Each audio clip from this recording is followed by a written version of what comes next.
Hello friends, आज के video में हम पढ़ेंगे प्राचीन भारतीय इतिहास जानने के स्रोत।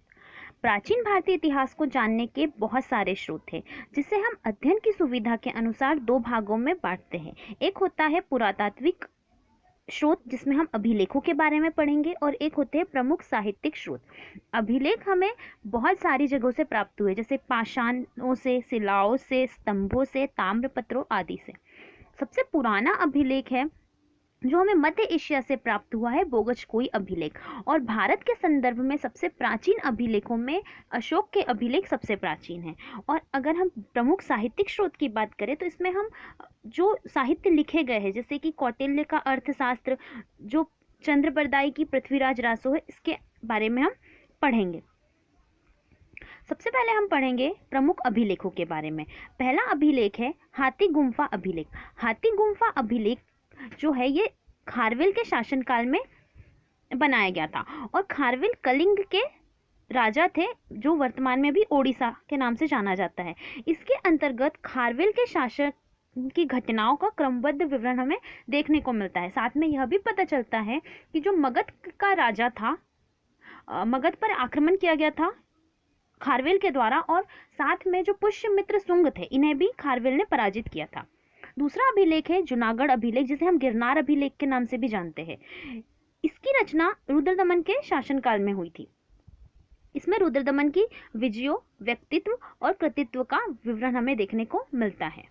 दूसरा अभिलेख है नासिक अभिलेख। नासिक अभिलेख की जो रचना है ये गौतमी बलश्री के शासनकाल में हुई थी।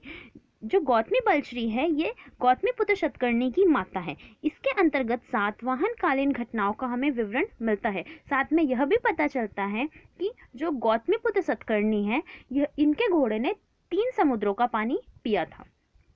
दूसरा अभिलेख है प्रयाग स्तंभ लेख। प्रयाग स्तंभ लेख की जो रचना है ये समुद्रगुप्त के शासनकाल में हुई थी। इसमें यह पता चलता है कि जो समुद्रगुप्त है इसकी विजय नीतियाँ क्या थी।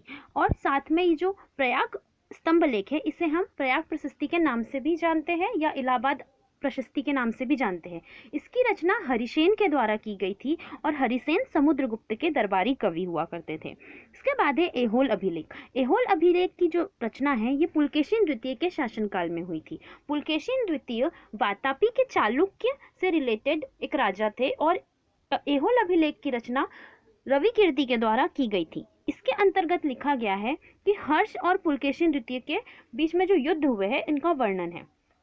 इसके बाद है भीतरी स्तंभ लेख। भीतरी स्तंभ लेख स्कंदगुप्त से रिलेटेड है। स्कंदगुप्त के शासनकाल में इसका वर्णन किया गया था, और इसमें बताया गया है कि स्कंदगुप्त ने किस प्रकार से हूणों के आक्रमण का सामना किया। साथ में इसके जीवन से रिलेटेड सारी घटनाओं के बारे में हमें इसमें पता चलता है। फिर है मंदसौर अभिलेख। मंदसौर अभिलेख का जो वर्णन है ये जो मालवा नरेश यशोवर्मन थे उनके काल में किया गया था, और इसके अंतर्गत लिखा गया है कि जो मालवा नरेश यशोधर्मन है इनकी सैनिक उपलब्धियां क्या क्या थी। इसका वर्णन हमें मंदसौर अभिलेख से मिलता है। इसके बाद हम पढ़ेंगे प्रमुख साहित्यिक रचनाएं। प्रमुख साहित्यिक रचनाओं में पहली रचना है अर्थशास्त्र। अर्थशास्त्र की रचना कौटिल्य के द्वारा की गई थी। जो कौटिल्य थे ये चंद्रगुप्त मौर्य के शासनकाल में थे, और इसमें लिखा गया है चंद्रगुप्त मौर्य की शासन व्यवस्था का वर्णन।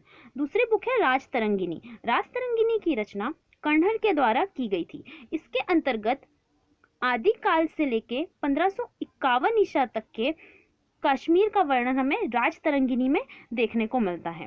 इसके बाद है अष्टाध्यायी। अष्टाध्यायी की रचना पाणिनि के द्वारा की गई थी, और ये अष्टाध्यायी एक व्याकरण ग्रंथ है। उसके बाद है महाभाष्य। जो अष्टाध्यायी है इसी पे टीका लिखा गया है महाभाष्य के नाम से, और महाभाष्य की रचना पतंजलि के द्वारा की गई थी। इसके अंतर्गत पुष्यमित्र शुंग के विषय में हमें जानकारी मिलती है, और पतंजलि पुष्यमित्र शुंग के दरबार में हुआ करते थे। फिर है मुद्रा राक्षस। मुद्रा राक्षस जो बुक है इसकी रचना विशाख दत्त के द्वारा की गई थी, और इस बुक में हमें मौर्य काल के बारे में पर्याप्त जानकारी मिलती है।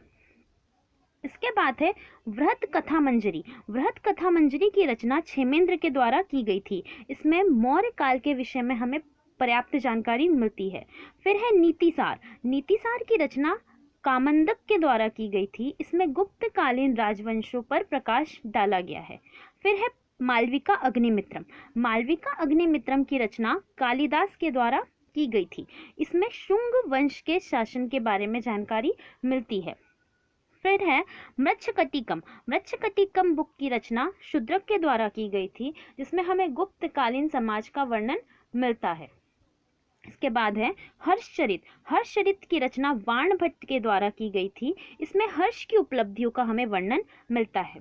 नेक्स्ट है रामचरित। रामचरित की जो रचना है ये संध्याकर नंदी के द्वारा की गई थी। इसमें जो बंगाल के शासक थे रामपाल, इनके जीवन की कथाओं के बारे में इसमें वर्णन मिलता है। फिर है पृथ्वीराज रासो।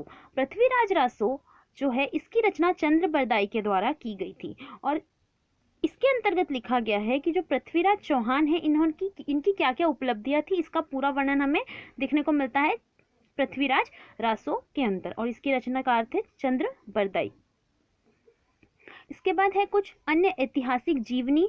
तो अन्य ऐतिहासिक जीवनी में महत्वपूर्ण है अश्वघोष के द्वारा लिखी बुद्ध चरित, वाकपति के द्वारा लिखा गया गोडवहो, विल्हन के द्वारा लिखा गया विक्रमादेव चरित, फिर है हेमचंद्र के द्वारा लिखा गया कुमारपाल चरित और जयानक के द्वारा लिखा गया पृथ्वीराज विजय।